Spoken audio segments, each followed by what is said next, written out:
Dans le prochain épisode d'Ici tout commence, Charlène et Salomé s'affrontent pour remporter l'appel à projet. Ethan doute de la solidité de son couple. Anaïs veut raviver la flamme avec Lisandro. Attention, les paragraphes qui suivent contiennent des spoilers sur l'épisode d'Ici tout commence diffusé lundi soir sur TF1. Si vous ne voulez rien savoir, ne lisez pas ce qui suit. Lundi 6 février dans Ici tout commence. Charlène et Salomé s'affrontent entre eux. Se présentent les carnets de recettes de Salomé et Charlène à Tessier pour lui montrer que ce sont les mêmes. Les deux élèves du master s'accusent mutuellement de plagiat. Salomé souligne en plus que Charlène a présenté des tempuras pour illustrer son projet et non des filets de porc, ce à quoi cette dernière répond qu'elle ne les avait pas encore assez travaillés pour pouvoir les présenter. Tessier déclare qu'il va devoir en parler à Fayet. Dans le parc de l'Institut, Salomé se plaint auprès de Thomas. Elle est abordée par Louis, qui l'accuse d'être une tricheuse. Salomé le soupçonne alors aussitôt d'être dans le coup avec Charlène dans le seul but de pouvoir la récupérer. Salomé est hors d'elle, mais Thomas la calme, lui promettant de l'aider.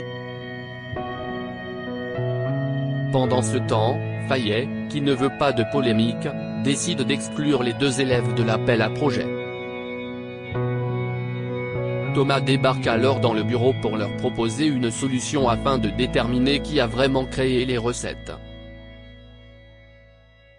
De son côté, Salomé croise Charlène et Livio dans les couloirs. Elle accuse sa rivale d'avoir fouillé dans ses affaires avec Louis pour lui voler son menu. Rose intervient pour les séparer, annonçant qu'elles seront départagées en cuisine. Elles devront refaire le plat principal de leur menu devant témoins. Ainsi, celle qui a vraiment créé le plat sera plus à l'aise pour le refaire de tête. Alors que Constance cherche à sonder son mari, quitte à balancer sa fille si jamais elle est coupable de tricherie, Emmanuel avoue qu'il a seulement des doutes. Il attend l'épreuve de cuisine pour être sûr de lui. Salomé, quant à elle, sollicite l'aide de Gaëtan pour s'entraîner avant l'épreuve. Mais ce dernier refuse, expliquant qu'il s'est rendu compte qu'il ne pouvait pas la considérer uniquement comme une amie.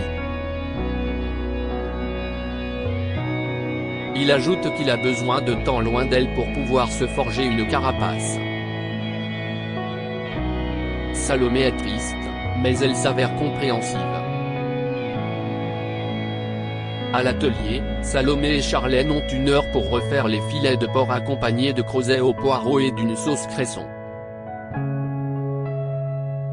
Elles sont observées par Fayet, Tessier et Latour. Confiante, Salomé provoque sa rivale pour la déstabiliser. Fayet remarque effectivement que la fille de Tessier est stressée.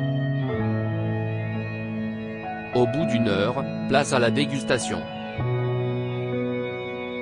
Concernant l'assiette de Salomé, les 3 juges s'accordent à dire que la cuisson du porc est maîtrisée à la perfection, mais que les creusets sont encore un peu fermes. Salomé avoue alors avec embarras qu'elle a oublié de les recuire avec les légumes. Les 3 juges passent ensuite à l'assiette de Charlène, qu'ils trouvent parfaite en tout point. Salomé n'en croit pas ses yeux. Fayet déclare qu'il compte financer le projet de Charlène, et non celui de Salomé. Anaïs veut raviver la flamme avec Lisandro juste avant qu'ils ne partent travailler. Anaïs propose à Lisandro de tester un restaurant à Aigues-Mortes le soir même.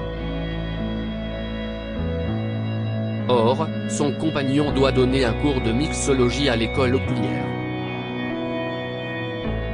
Anaïs essaye de trouver un compromis en lui proposant un apéro juste avant, mais Lisandro décline car il doit préparer son cours. Anaïs se montre compréhensive, tout en avouant qu'elle regrette qu'ils ne passent pas assez de temps ensemble. Lisandro reconnaît qu'il a beaucoup de travail depuis qu'il a remporté le championnat de mixologie, mais il lui promet qu'il aura un peu plus de temps dans les semaines à venir et qu'elle lui manque tout autant. Plus tard, Anaïs file un coup de main à Kelly au studio pour bosser sur une recette. En remarquant son air triste, cette dernière la pousse à se confier. Anaïs lui explique que Lisandro n'a pas assez de temps à accorder à leur couple ces temps-ci. Elle réfléchit donc à un moyen de lui montrer qu'elle pense à lui. Kelly suggère à Anaïs de glisser son soutien-gorge dans ses affaires. Mais finalement, Anaïs a une autre idée.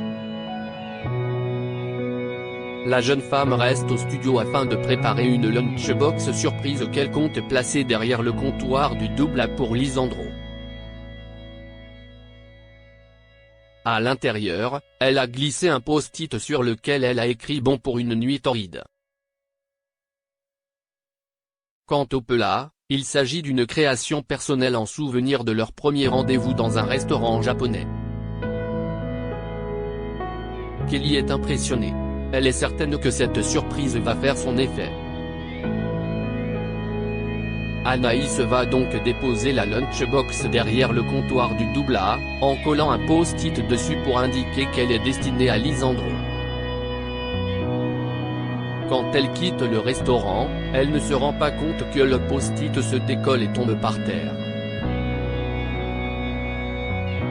Au même moment, Théo et Jude sortent ensemble des cuisines du double A pour se prendre un café au comptoir. Théo félicite Jude pour son travail en son absence et lui propose de bosser sur la nouvelle carte du restaurant avec lui. Théo trouve alors la lunchbox déposée par Anaïs.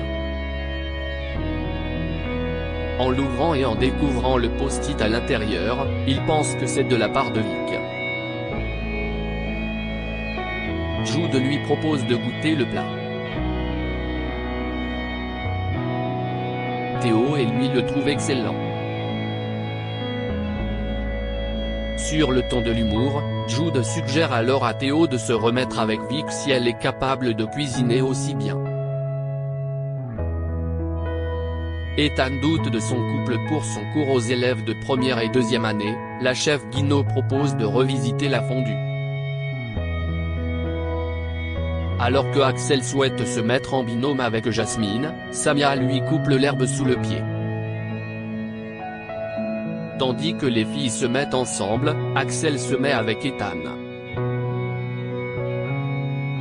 Ce dernier est d'humeur morose depuis qu'il a appris la bisexualité de Samia. Il en parle avec son ami, qui ne voit pas du tout où est le problème. Ethan avoue qu'il craint de devoir rivaliser avec la terre entière. Axel le rassure en affirmant que Samia n'a Dieu que pour lui. Au moment de la dégustation, la chef Guino complimente Axel et Ethan pour leur fondue, toutefois un peu classique. Ensuite, elle félicite Samia et Jasmine, qui lui ont proposé un voyage à travers différentes régions de France. La chef les félicite. Face à tout ce fromage, Jasmine propose à Samia, Ethan et Axel de rentrer à la coloc pour faire une fondue. Elle propose même d'en faire une dans les règles de l'art, c'est-à-dire que si quelqu'un fait tomber son morceau de pain dedans, il aura un gage. Tout le monde accepte, même si Ethan est un peu sur la réserve. Pendant le repas, Jasmine fait tomber son morceau de pain dans la fondue et reçoit donc un gage, elle doit embrasser Samia. Les deux filles en rigolent, alors qu'Ethan est mal à l'aise. plus tard, Ethan et Samia rentrent ensemble au foyer des élèves. Ethan ne peut s'empêcher de demander à sa petite amie si elle a des sentiments pour Jasmine. Samia est vexée par sa remarque et lui rappelle qu'être bisexuel ne veut pas dire être infidèle. Ethan avoue qu'il a surtout peur de la perdre, puis s'excuse pour ses doutes infondés.